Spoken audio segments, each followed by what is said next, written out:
Hey buddies, it's your girl AyChristene, and today we're checking out a new illymation video. This is my summer as an after-school teacher 2, because she did have a part 1 about some of the kids. Oh, and there was like this mother.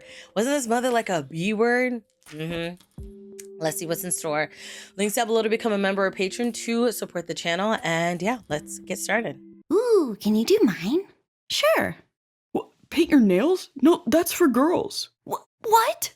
Honey, it's just paint. No way. What are the teachers gonna think? Father? And the other kids at daycare? What? But that's so fair. Alyssa gets her nails painted. I want my nails painted too. Aw, Too poor bad. baby. So sad. Cry about it. Oh, goodness. Is that fair? See, now look what you Aw. did. I didn't do anything. I'm just saying that. I want my nails painted now. Oh, goodness. Oh, you Good got morning, Graham. Sparkles. Are your nails painted? Yes. Aw. Well, I Aw. think they look very nice. That's Thanks. cute. I know. That's cute. When my brother and I were kids, That- we would go to Her this older brother is after-school adorable. program / summer day camp thing for a couple hours every day until our parents picked us up. But when I aged out and went on to middle school, the after-school program supervisor, who I'll just call Miss Sheriff, told me to come back when I'm older to work there. So I did.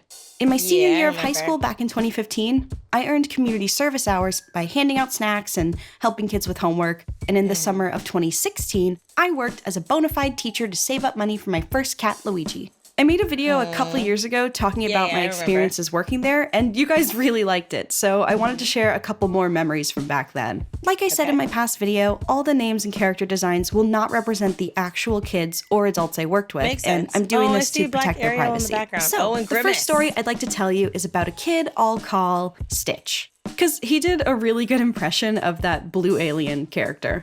Stitch Okay. was super sweet. He loved arts and crafts and movies and pretty much anything that allowed him to be creative. He was also Okay, that's autistic, good. which sadly made him kind of an outcast. Now, it's not that the kids were outright mean to him because he was autistic. They could just sense something was different about him and the way he liked to play. Hey, Stitch, Okay. can I use this block? No, I'm not done with it yet. But you're just lining them up. Yeah, I'm playing with them. That's not playing. Oh, that's Give rude. that back. Oh, gosh. Whoa there, Buster. What is going on over here? I wasn't done playing, and Devin, he wasn't even playing. He took my block, so I told him to give it back. Oh, goodness. Devin, It's the dude, deep voice. If he's not done with that block, you have to wait your turn. Ugh. Okay. Yes. There you And go. Stitch? No threatening people. It's not Right. nice. We there's good here, also boys? Yes, Miss Alyssa. that. Are Good. they going to be good? Miss Was he? Alyssa, Was he? Yes, did he almost Mr. throw it at him? Stitch? you're my favorite teacher. Aw, Oh, thank that's you. sweet. Why am I your favorite? Because you don't yell at us. Oh, Mm. yeah. I don't like when people yell at me either.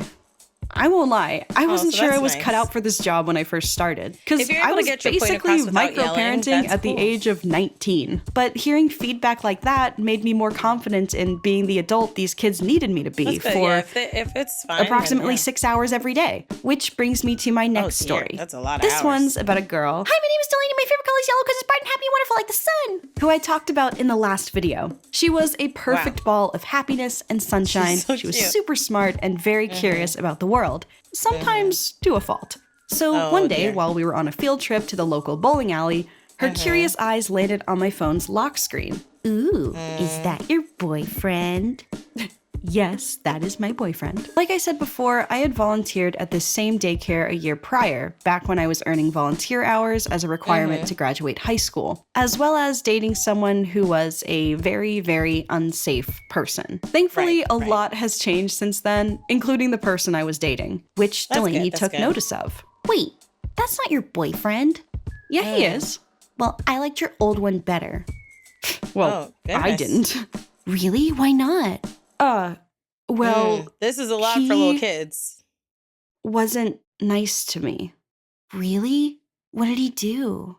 Oh, Of all the no. people I've talked to about my ex over the years, whether that be friends, don't therapists, let it be these police, kids. even the internet, who I didn't realize would listen so intently, Talking to a kid about it was and will always be the most difficult time I can recall. I wanted Oh, to dear. explain the dangers out there because she'd soon be the same age I was when it all started, but I wasn't her parent. Who was I to have this kind of conversation with her? Yeah, this is a So the little best way I dicey. could explain it was like this. Well, he was really controlling and mean to me. Like what? What did he do? Oh, Well, goodness. They just remember ask how more and my more hair questions. was really long back then?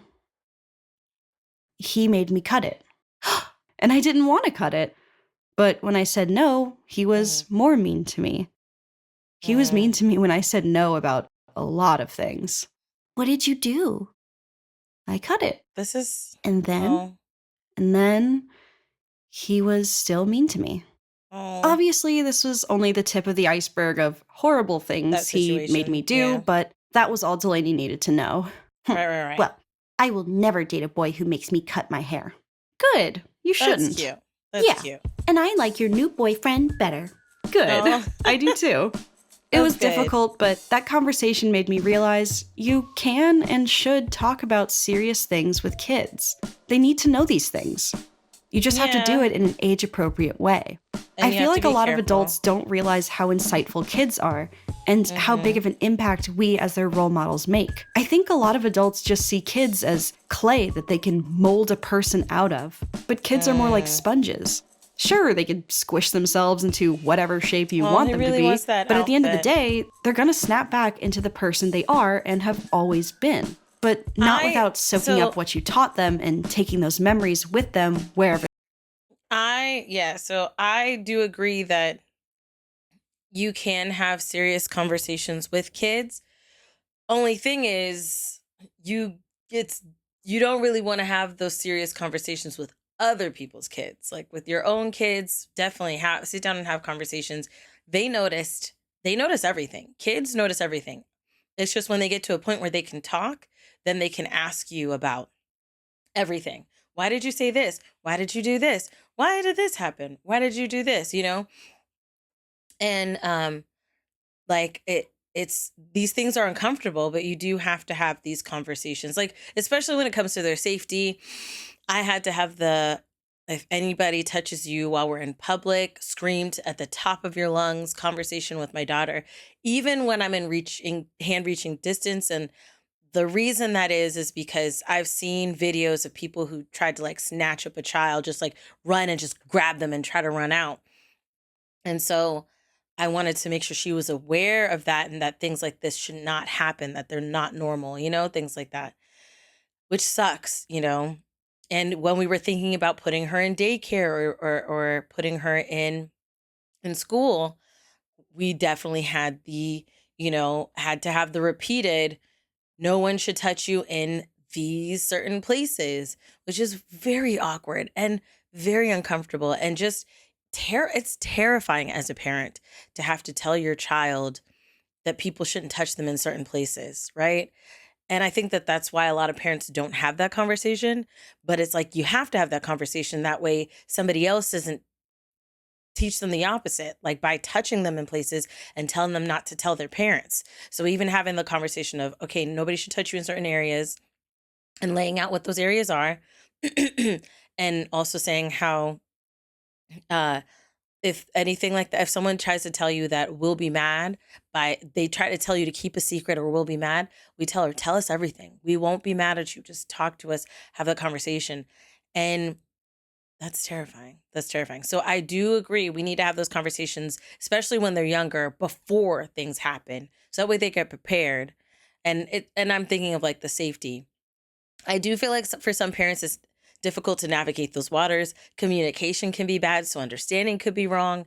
There's a lot of layers when it comes to it. But again, when it's your kids, I feel like in this case, I wouldn't really want someone else talking to my child about very serious things because unless I'm present. If I'm present and they're like, hey, is it okay if I talk to them about this? Then I can help navigate that conversation, right? When it comes to communicating with my child. But if my daughter came home from preschool or a daycare and was like, yeah, this person was telling us about her boyfriend that was mean to her, I'd be like, oh, okay, now I need to call the school and find out exactly what was the conversation, what was said, what did my child hear, what do I need to rewire, what do I need to make clearer, what do I need to, make sure I have a clear picture of. And yeah, so that's where, that's my point of view. Where they go. Here's what I mean by that. There was a girl at our daycare who I'll call Hope. Miss Sheriff briefed me on Hope when I first started working there because, well, she came from a rough background, to say the least. And coming to daycare was a much-needed break from her home life. The thing is, though, when you're like 7, your nervous system is all out of whack 90% of the time because you don't feel safe. It can make life much harder for you than others. Oh my goodness. She was a kid who had difficulty paying attention. She argued a lot with other kids or even adults. And subsequently, she ended up getting in trouble a lot more often than other kids. And I'm briefing you on this because one day at the snack table, I heard her say this. You know what my mom told me? What? That gay people are gonna burn in hell. Now, I don't know about you, but the last time I heard a kid say things like that was when they were bullying me or other kids like me. I grew up in a place where it was very unsafe to be anything but straight and cis, and it floored me to hear this continuing on with the next generation of kids. Even more so because one kid at the snack table, who I'll just call Phil, had 2 moms. And this was something all of the kids knew. And believe you me, I wanted to speak up. But I also knew bringing what some parents would consider radical ideology into their daycare with their kids would end in me getting yelled at by their parents. But at the same time, I could see the trauma baking into this poor kid. And if someone didn't say something soon, it would be cemented there for a very long time. So what would you say? So what did you say? I took a deep breath and no. We do not talk like that here. Well, my mom said, I don't care what your mama said. That is not true, and it's very mean.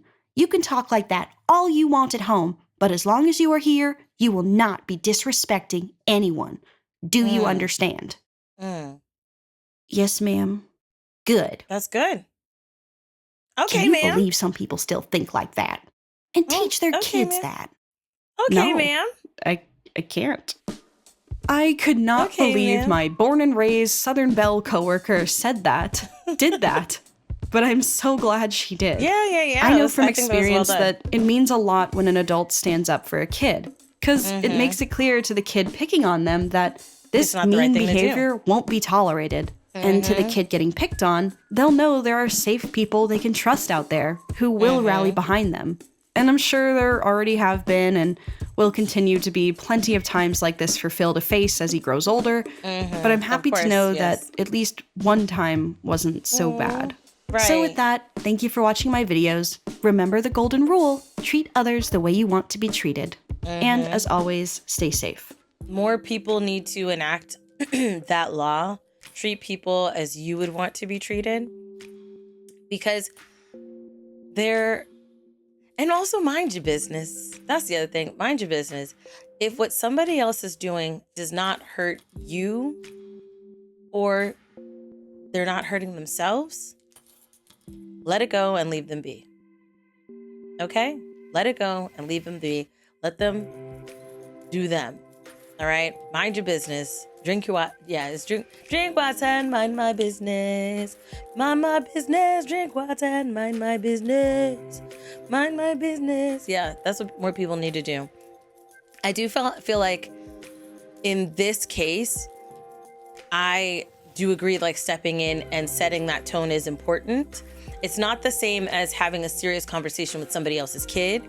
It is specifically stopping a behavior that, if unchecked, can be very problematic for the kid, and just like she said, setting the tone for both children, for one child to know that this is not how they should be treated and that this is not what they deserve.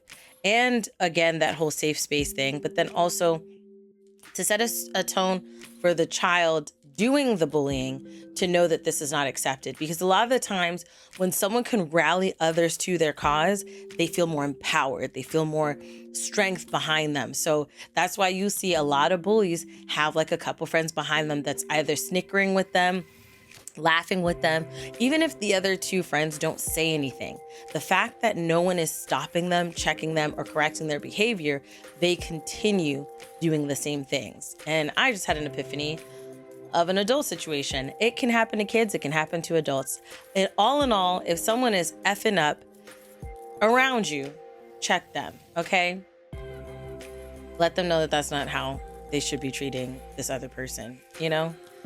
Yeah. If I had done that more, I probably would have less of a problem at this moment. But that's neither here nor there. Let me know your thoughts down below in the comment section. What did you think of the point of views that I provided? What do you think of this video? If you were Alyssa in those two situations, how would you have approached it? Kudos to that teacher for addressing it and being very firm and stern with that, and letting her know that this will not be tolerated in this place. And then that's great, because if there was a situation, which it didn't seem like it happened, but if there was a situation where the mom came into the school, they would be able to be like, we treat people with kindness here. This is how you talk to people, you know? I do know for a fact that even though a teacher can step in or someone else can step in, the pain could still be very painful for the person on the receiving end, and could possibly stick with them for a very, very long time. However, I hope that there was healing found in the teacher standing up for him, you know? But let me know your thoughts down below in the comment section. Check out the links down below to become a member or patron to support the channel, and turn that notification bell so you know, boop, boop, every time that I post. Oh yeah, hit that like button, all right? You know, show a girl some love, all right? I love you guys as always, and until next time, buddies. Toodles.